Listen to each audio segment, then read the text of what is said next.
তাকে যেভাবে জানে ৮০ দশক থেকে ১৯৮২ সন থেকে এরশাদ বিরোধী আন্দোলনে যেভাবে তাকে আপসী নেত্রী হিসাবে জানে, আদর্শের পক্ষে, ন্যায় নীতির পক্ষে দেশবাসী তার সন্তান, একমাত্র জীবিত সন্তান জনাব তারেক রহমানের নেতৃত্বে দেশব্যাপী সেইভাবেই চলুক এবং তারেক রহমানও তার মায়ের পথ অনুসরণ করে দেশের নেতৃত্ব দেন, এটি আমি বিশ্বাস করি এটি হওয়া উচিত।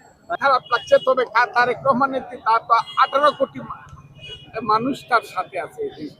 তুমি এতিম মাকে হারিয়েছেন, মা তো চলে যান, অনেকে মা বাবা তো চিরদিন থাকে না, কিন্তু উনার মনে কষ্ট আছে, তো তারপরে আমরা সব তার সাথে 18 কোটি মানুষ নিশ্চয়ই পড়া উচিত, উনার আদর্শের প্রভাব পড়া উচিত। কারণ এই দেশে আমি শুধু একটা কথা বলি, সাত আব্দুল করিম বলেছেন, মানুষ ছিল সরল, ছিল ধর্মবল, এখন সবাই পাগল, বড় লোক হইতাম।